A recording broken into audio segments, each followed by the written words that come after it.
4 साल जेके ॿियनि खे जेल में विझण जूं ॻाल्हियूं कंदा हुआ उहे अॼु रोई रहिया आहिनि। हुननि जो अॻुवान जेल भरियो तहरीक जो ऐलान करे रहियो आहे। जेल भरियो तहरीक जो ऐलान कंदड़ 4 सालनि जी इक़्तिदार दौरान जेब भरियो तहरीक हलाई।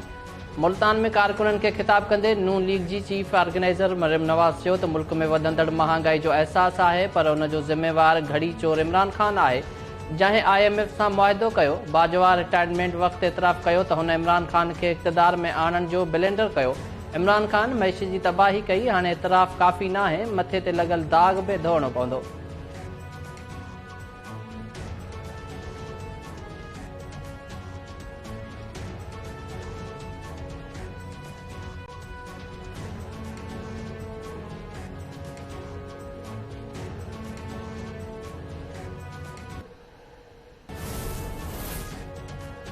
इमरान ख़ान जेल भरियो तहरीक शुरू करे पाण बि गिरफ़्तारी पेश करे हुन जो इलाज मां पाण कंदुसि, खेसि साॻे ई जेल में रखंदुसि जंहिंमें हुन असांखे रखियो हो।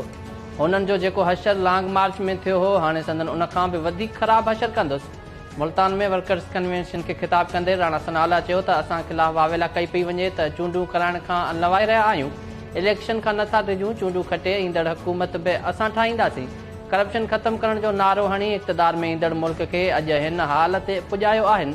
नवाज़ शरीफ़ पाकिस्तान खे एटमी मुल्क बणाए मज़बूत कयो। अॼु पाकिस्तान मज़बूत आहे त नवाज़ शरीफ़ जे करे आहे।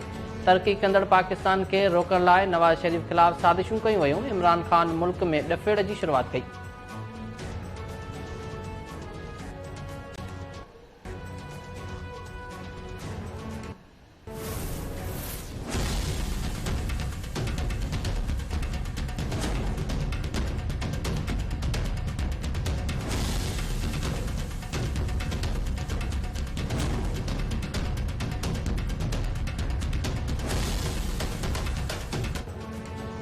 अॻूणो सदर जनरल रिटायर्ड परवेज़ मुशर्रफ 79 वरनि जी ॼमार में लाॾाणो करे वियो। परवेज़ मुशर्रफ दुबई जे निजी अस्पताल में इलाज हेठि हो। अॻूणे सदर जो मर्द ॾे मुंतक़िल करण लाइ ख़ासि जहाज़ सुभाणे दुबई रवानो थींदो। परवेज़ मुशर्रफ जी तदफ़ीन कराची में संदसि वालिद जे घर में कई वेंदी। सदर आरिफ अलवी, वज़ीर आज़म Shahbaz Sharif, chairman joint chief of staff committee general Sahir Shamshad Mirza ऐं army chief general Asim Munir पारां परवेज़ मुशर्रफ जे लाॾाणे ते अफ़सोस जो इज़हार, वारसनि सां ताज़ियत।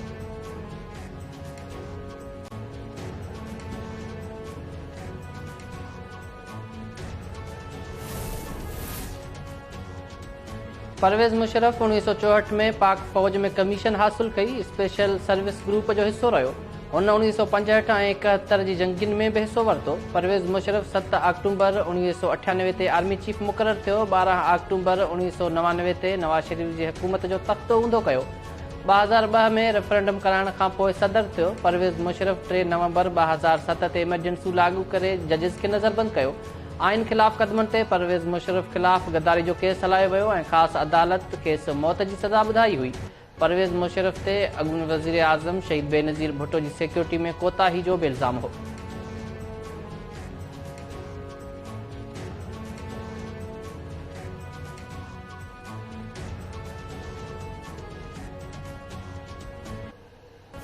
समूरे मुल्क में कश्मीरियुनि सां यकजहती जो ॾिहाड़ो मल्हायो पियो वञे। वालियल कश्मीर में भारतीय ज़ुल्मनि जो शिकार थियल कश्मीरियुनि सां यकजहती जे इज़हार लाइ मुल्क जे समूरनि नंढनि वॾनि शहरनि में रैलियूं। भारतीय वज़ीर आज़म नरेंद्र मोदी जी पुतले खे साड़ियो वियो। रैलियुनि में शरीक माण्हुनि पारां गॾियल क़ौमुनि जी ठारान मूजिबि कश्मीरियुनि खे जीअण जो हक़ ॾियण जो बि मुतालबो।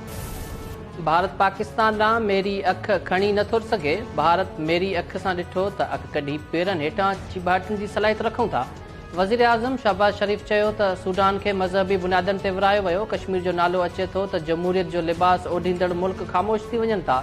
अहिड़नि मुल्कनि खे ॿिटी पॉलिसी ख़तमु करणी पवंदी। समूरा मुस्लमान हिक थी वञनि त न रुगो कश्मीर ऐं फ़लस्तीन आज़ादु थींदा, हिकु हिकु ज़ुल्म जो हिसाब वठी सघंदासीं।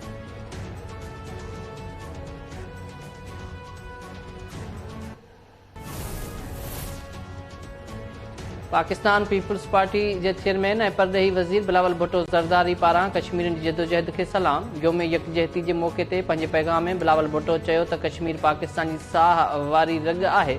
कश्मीरियुनि खे ख़ुददारियत जो हक़ मिलण ताईं को बि पाकिस्तानी सुख जो साह न खणंदो। वालियल कश्मीर में भारतीय ज़ुल्म ऐं इंसानी हक़नि जूं भञकड़ियूं जारी आहिनि। कश्मीरी अवाम जी इख़्लाक़ी, सियासी ऐं सफ़ारती हिमायत जारी रखंदासीं। मोदी हुकूमत जी शिकिल में भारत जो जंगी जुनून जूं सभई हदूं पार करे चुको आहे। पाक फौज पारां योम यकजहती कश्मीर ते कश्मीरियुनि खे ज़बरदस्त भेटा पेश। ISPR मुताबिक़ कश्मीरियुनि खे गॾियल क़ौमुनि जी ठाराहुनि मुताबिक़ हक़ ख़ुदारियत मिलणु घुरिजे। कश्मीरियुनि जी आवाज़ खे दॿाए नथो सघिजे। कश्मीरी अवाम खे गॾियल क़ौमुनि जी ठाराहुनि मुताबिक़ हक़ मिलणु घुरिजनि। ज़ुल्म ऐं ॾाढ सां कश्मीरियुनि जी आज़ादी जी अज़म खे रोके नथो सघिजे। सिंध हुकूमत सूबे जे अस्पतालुनि में बिना फ़र्क़ इलाज जूं सहूलियतूं मुहैया करे रही आहे। कैंसर जी मरीज़नि जी ज़रूरतुनि खे पूरो करण लाइ 340 मिलियन रुपया मंज़ूर कया विया आहिनि। अवाम जी ख़िदमत खे पंहिंजो फ़र्ज़ सम्झूं था। वॾे वज़ीर सैयद मुराद अली शाह जना अस्पताल में PAT स्कैन ऐं साइक्लोट्रॉन जी इफ़्तिताही तक़रीब खे ख़िताब कंदे चयो त कैंसर जो इलाज तमामु महांगो आहे, पर सिंध हुकूमत मुफ़्त इलाज जूं सहूलियतूं मुहैया करे रही आहे। जना अस्पताल दुनिया जी 10 सेंटरनि में शामिल आहे, जिते साइबर नाइफ सटोपोथेरापी जूं सहूलियतूं मौजूदु आहिनि। पीपुल्स पार्टी अवाम जी ख़िदमत करण ते यकीन रखे थी। सूबाई वज़ीर शर्जील इनाम अहमद चयो आहे त 5 फ़रवरी भारतीय ज़ुल्म ऐं ॾाढ ख़िलाफ़ कश्मीरियुनि जी आज़ादी जी लाज़वाल जदोजहद जी हिमायत जो वचन वरजाइण जो ॾींहुं आहे। भारतीय कब्ज़े मां आज़ादी जी जदोजहद में कश्मीरी अकेला न आहिनि, असां साणनि गॾु आहियूं। पंहिंजे बयान में शर्जील इनाम अहमद चयो त कश्मीरियुनि पंहिंजी क़ुर्बानीनि सां कश्मीर जी मसइले खे ज़िंदा रखियो आहे। भारत जो को बि ज़ुल्म ऐं ॾाढ उन्हनि जे जज़्बे खे ख़तमु नाहे करे सघियो।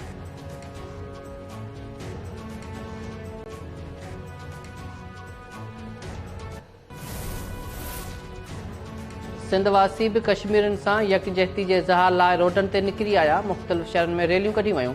कराची, दादू, खैरपुर, नवाबशाह, कंदकोट, कशमोर, उमरकोट, मटियारी, मिठी, घोटकी ऐं शहदाद कोट में रैलियूं कढी कश्मीरियुनि सां यकजहती जो इज़हार। कुंडरी, मीरपुर माथेलो, कोटड़ी, जाम नवाज़ अली, ठुल, दड़ो, थाणो बोला खान, मीरपुर बिठोरो, कोट गुलाम मोहम्मद, झुडो, सामारो, सकरन, भरिया सिटी समेत मुख़्तलिफ़ शहरनि में रैलियूं कढियूं वयूं। रैलियुनि में शरीक माण्हुनि चयो त वालारियल कश्मीर में भारत ज़ुल्म जी इंतिहा करे छॾी आहे। गॾियल क़ौमूं पंहिंजी ठाराहुनि ते अमल कराए कश्मीरियुनि खे हक़ ख़ुदारियत ॾिराइनि।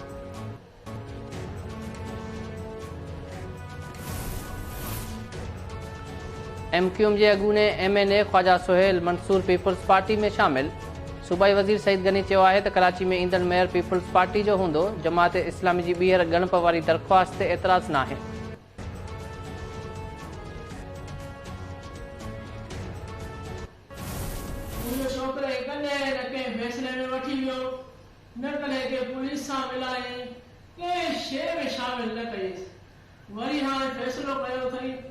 मुझे शहीद जो तो उन्हें में असांखे बिल्कुलु शामिल न कयो। वरी असां घुरायो उनखे त हुन जो मां फ़ैसिलो कयां थो, तव्हांखे 3-4 लाख ॾींदो।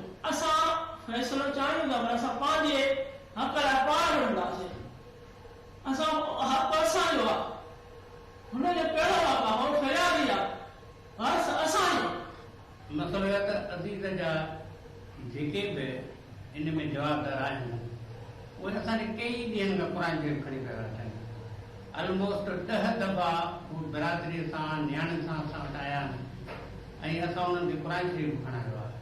मुंहिंजो ज़ाती मौक़ुफ़ आहे त क़ुर पाक ते इन्हनि खे छॾणु घुरिजे।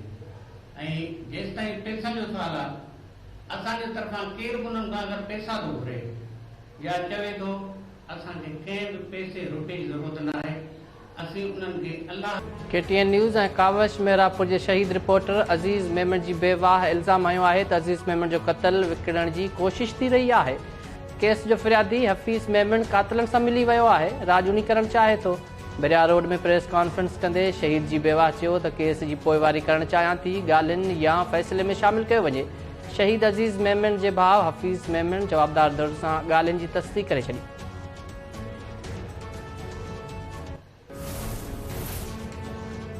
मलीर भरिसां गगर फाटक वटि क़दीम ॻोठ इब्राहिम कलमती ते पोर्ट कासिम अथॉरिटी जी इंतिज़ामिया जी चढ़ाई। 10 खां वधीक घर डाहे पट।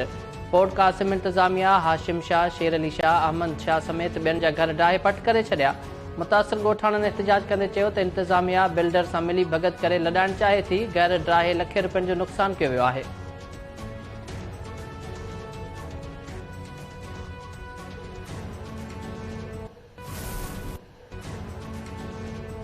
कंबर में नौजवान नारी पुरसरा नमूने फ़ौत, वारसनि पारां क़त्ल जो शक ज़ाहिर। संदसि मुड़ुसु गिरफ़्तार। ॻोठ जावरी में 20 वरनि जी नारी फरज़ाना खोसो पुरसरा नमूने फ़ौत थी वई। वारसनि मूजिबि फरज़ाना 10 महीना अॻु गुलाम मुस्तफ़ा जावरी सां शादी कई हुई। केस ज़हर ॾेई क़त्ल कयो वियो आहे। पुलिस मूजिब शक जी बुनियाद ते फोती औरत जे मुड़स खे गिरफ़्तार कियो वियो आहे। पोस्टमार्टम बाद मौत जो असुल कारण मालूम थींदो।